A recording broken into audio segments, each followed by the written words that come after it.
តើបងប្អូនថ្ងៃនេះយើងមកផ្សំចំណីមាន់ស្រែទាំងអស់គ្នាថ្ងៃនេះគឺខ្ញុំមានត្រកួន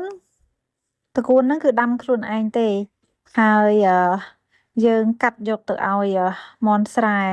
ដោយសារតែយើងដាំហូបខ្លួនឯងប៉ុន្តែយើងហូបអត់អស់ពេលចឹងទៅយើងកាត់ឲ្យមាន់អញ្ចឹងណាបងប្អូនសម្រាប់អ្នកដែលចិញ្ចឹមមាន់ស្រែគឺដឹងស្រាប់ហើយថាគឺអត់សូវចំណាយដើមទុនប្រហែលទេព្រោះមាន់ស្រែគឺជាមាន់ដែលងាយស្រួលចិញ្ចឹមជាមាន់ដែលលក្ខណៈថាបើយើងប្រឡែងវិញគឺវាដើរចឹកស៊ីវាជាសត្វដែលចូលចិត្តសេរីភាពណានេះគឺស្មៅរបស់ខ្ញុំដែលកំពុងតែដាំជាបន្តបន្ទាប់អឺវាចាប់ផ្ដើមធំហើយបងប្អូនហើយក៏ចាប់ផ្ដើមលូតលាស់ដែរអានេះគឺខ្ញុំភុំព័ទ្ធជុំវិញដើម្បីឲ្យខ្ញុំប្រឡែងមាន់ចូលប៉ុន្តែឥឡូវ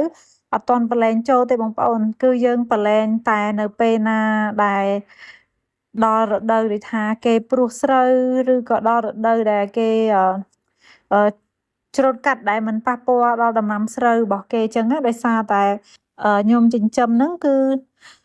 នៅចិត្តក្បែរផ្ទះខ្ញុំហ្នឹងនៅពីក្រោយហ្នឹងគឺវាស្រែអញ្ចឹងណាបងប្អូនទាំងអស់គ្នាអញ្ចឹងគឺយើងត្រូវតែមានកន្លែងឃុំព័ទ្ធវាឲ្យបានល្អនៅពេលដែលដល់រដូវគេធ្វើស្រែអញ្ចឹងព្រោះពេលខ្លះបើយើងប្រឡែងទៅវាអាចប៉ះពាល់ដល់ស្រែឬក៏ស្រូវរបស់គេអញ្ចឹងអានេះគឺជា motor ងាយទេបងប្អូនគឺខ្ញុំចិញ្ចឹមលក្ខណៈបែបគ្រួសារហើយក៏អត់ចំណាយដើមទុនច្រើនដែរគឺយើងចិញ្ចឹមបែបលក្ខណៈពីទូចទៅធំអញ្ចឹងណាអញ្ចឹងបើសិនជាបងប្អូនគិតថាអូចិញ្ចឹមមាន់ស្រែត្រូវចំណាយដើមទុនច្រើនគឺសម្រាប់ខ្ញុំការចិញ្ចឹមដើមស្រែមាន់សម្រាប់ខ្ញុំគឺការចិញ្ចឹមមាន់ស្រែគឺចំណាយដើមទុន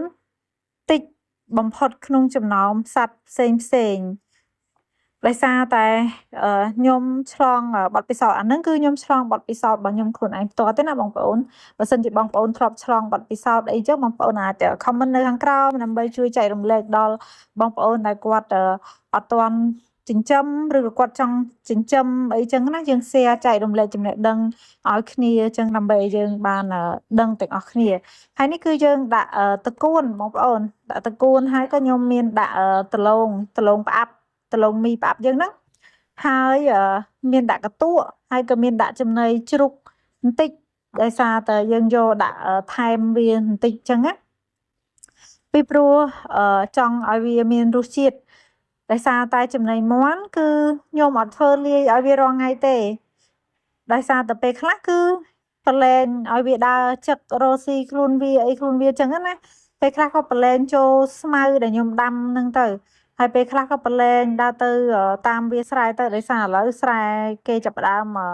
លូតលាស់ហើយក៏ចាប់ផ្ដើមធំហើយពេលប្រឡែងទៅវាអត់ប៉ះពាល់ដល់ស្រូវគេប្រហែលទេអញ្ចឹងណា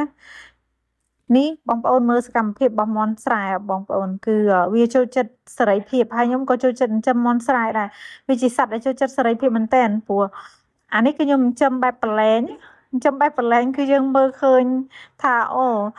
ធម្មជាតិរបស់មាន់ស្រែគឺជាសត្វដែលចូលចិត្តសេរីភាពហើយក៏រពឹសដែរហើយនេះគឺខ្ញុំដាក់វីតាមីន A D E B complex ដែរបងប្អូនអានេះគឺយើងដាក់ទៅដើម្បីជួយឲ្យមាន់របស់យើង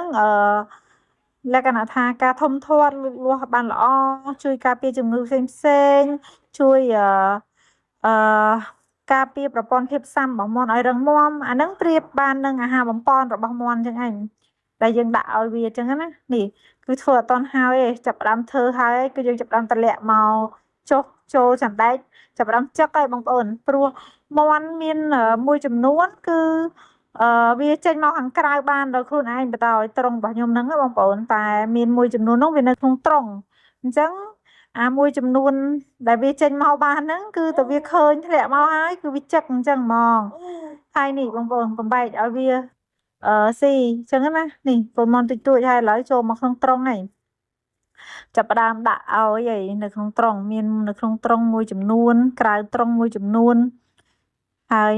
ខ្ញុំមានទាំងកូនមាន់ទូចៗចាកូនមាន់ទូចៗក៏វាស៊ីដូចគ្នាដែរហើយនេះមាន់រាងធំ